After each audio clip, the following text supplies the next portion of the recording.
Tulisan itu berbunyi sedang menatap lurus ke arahnya.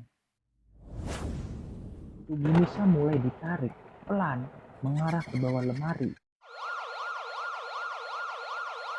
Selamat datang kembali di channel Malam Bersama Jarod. Nama tokoh serta lokasi dalam cerita ini telah kami samarkan demi menjaga privasi narasumber. Namun, kronologi kejadiannya tetap mengikuti cerita yang kami terima. Dan kalau sudah siap, mari kita masuk ke kisah malam ini. Kisah ini datang dari seorang mahasiswi yang dalam cerita ini kita sebut saja Nisa.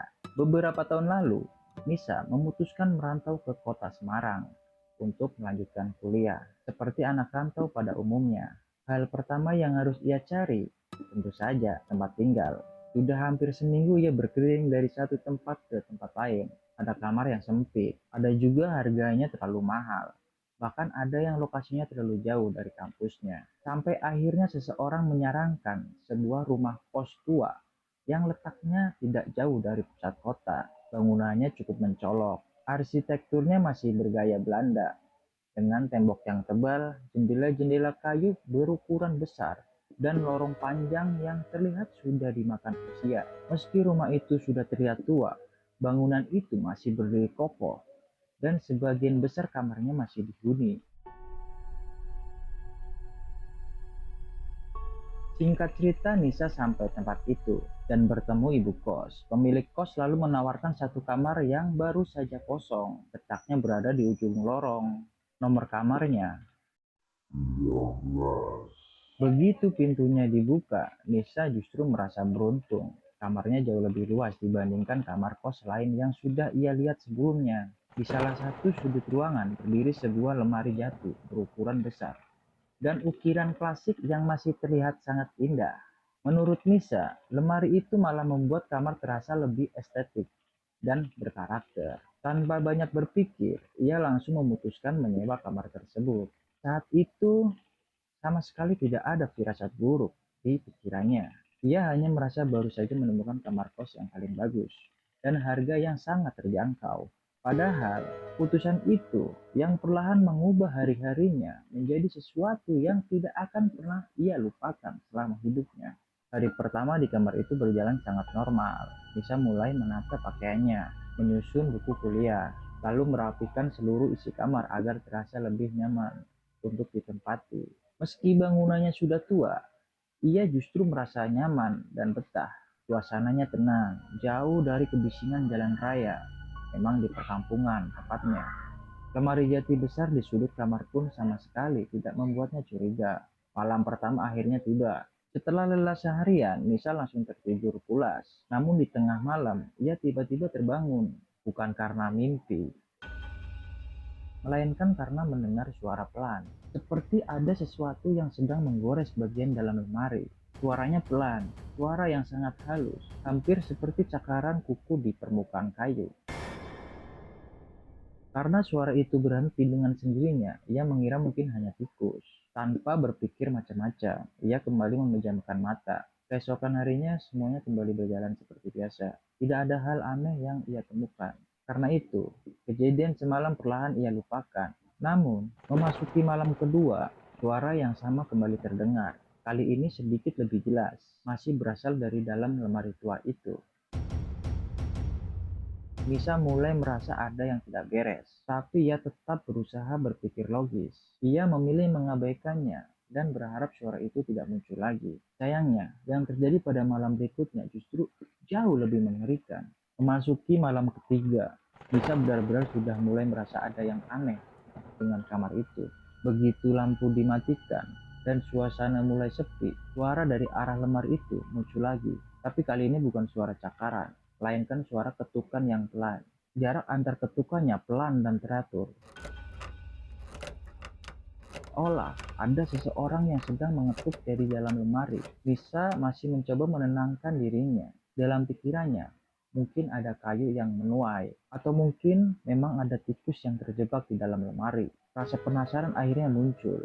Dengan langkah pelan, ia mendekati lemari tua itu. Tangannya sempat ragu memegang gagang pintu. Beberapa detik kemudian, pintu lemari tua itu terbuka. Isi lemarinya kosong. Tidak ada siapa-siapa. Tidak ada tikus. Tidak ada apapun di dalamnya.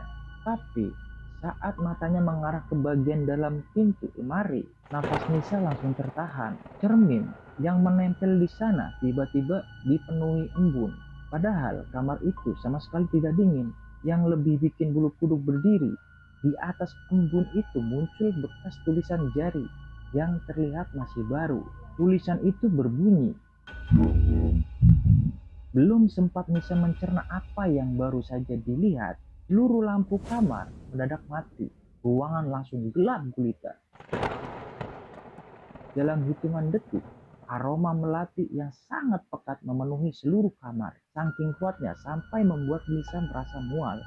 Belum selesai sampai di situ, dari salah satu sudut ruangan terdengar suara tawa, pelan, lalu makin lama makin jelas. Tawa perempuan yang melengking tipis, seolah sedang menikmati ketakutan yang dirasakan Nisa. Saat itu juga, tubuh Nisa langsung membeku.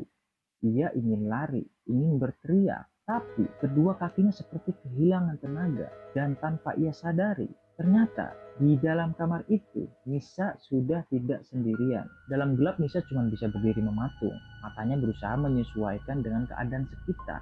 Jantungnya sudah berdetak sekecang mungkin.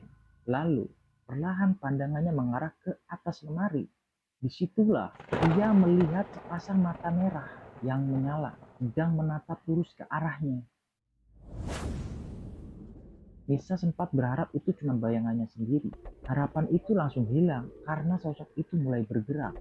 Pelan, turun dari atas lemari, bukan dengan cara berjalan, melainkan merayap dengan posisi tubuh terbalik, seperti laba-laba yang menempel di dinding. Rambutnya yang panjang dan kusut menutupi hampir seluruh wajahnya, sementara kepalanya miring ke kiri, seolah lehernya sudah patah.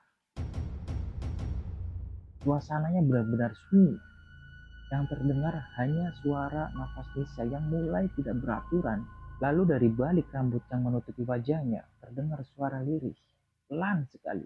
Beberapa detik kemudian, suara itu terdengar lagi. Sambil terus mengucapkan kalimat itu, sosok tersebut merayap semakin dekat. Semakin dekat, dan semakin dekat ke Nisa. Nisa ingin mundur, tapi tubuhnya seperti tidak mau diajak bekerja sama. Kedua kakinya terasa berat, seolah ada sesuatu yang menahannya agar tetap berdiri di tempat. Sampai akhirnya, sosok itu berhenti tepat di depan Nisa.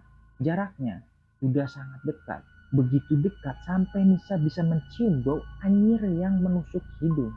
Dan saat rambut panjangnya itu sedikit bergeser, Nisa akhirnya bisa melihat wajah sosok tersebut dengan sangat jelas. Wajah sosok itu benar-benar pucat. Matanya melotot tanpa berkedip sedikit pun.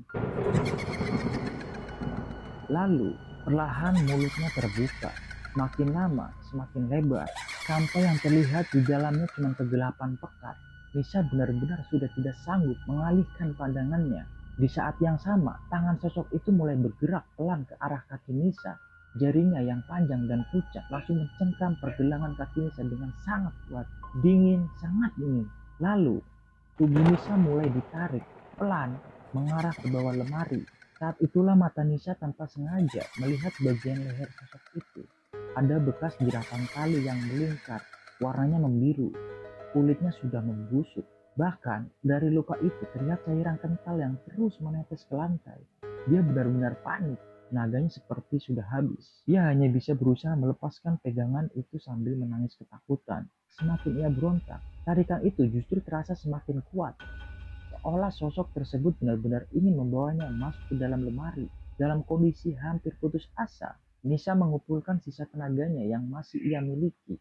Dengan suara yang bergetar, ia berteriak menyebut nama Tuhannya. Seketika, pegangan di kaki itu langsung terlepas. Tanpa menoleh ke belakang lagi, Nisa buru-buru membuka pintu kamar dan berlari langsung ke lorong sambil terus menangis meminta pertolongan. Malam itu, ia sama sekali tidak berani masuk kembali ke kamar nomor 13. Keesokan paginya, Nisa langsung menemui ibu pemilik kos. Wajahnya masih pucat karena semalam ia sama sekali tidak bisa tidur. Awalnya ibu kos terlihat bingung saat mendengarkan cerita Nisa. Tapi semakin lama Nisa bercerita, ekspresi wajah ibu kos perlahan berubah. Beliau hanya terdiam, beberapa kali menarik nafas panjang, sampai akhirnya air mata mulai jatuh. Dengan suara pelan, ibu kos akhirnya mengaku kalau ada satu hal yang selama ini sengaja ia sembunyikan dari para penghuni baru. Sekitar 10 tahun lalu, pernah ada seorang mahasiswi yang tinggal di kamar nomor 13 itu. Entah karena tekanan hidup atau masalah pribadi yang sangat besar, mahasiswi tersebut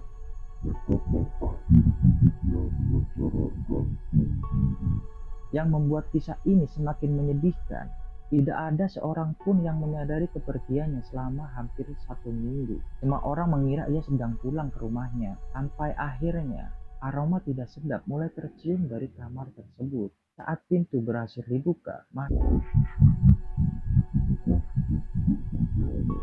tubuhnya meringkuk di dalam lemari jati yang sampai sekarang masih berada di kamar tersebut. Mendengar pengakuan itu, tubuh Nisa langsung merinding. Tiba-tiba ia teringat bagaimana semalam dirinya terus ditarik ke arah bawah lemari. Saat itu juga ia sadar, apa yang dialaminya semalam bukan sekedar ingin menakut-nakuti, seolah ada sesuatu yang ingin membuatnya tetap berada di sana, di dalam lemari itu, dan pikirannya membuat Nisa semakin yakin ia tidak akan pernah kembali menempati kamar nomor 13 lagi. Hari itu juga Nisa langsung mengemasi semua barangnya.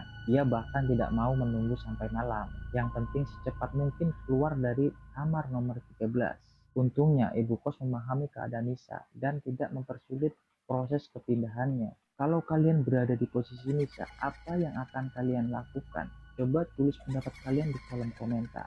Dan kalau kalian punya kisah tentang kejadian mistis yang pernah kalian alami sendiri atau dialami oleh keluarga maupun orang di sekitar kalian, kalian bisa kirimkan cerita melalui email yang sudah aku sematkan di deskripsi video.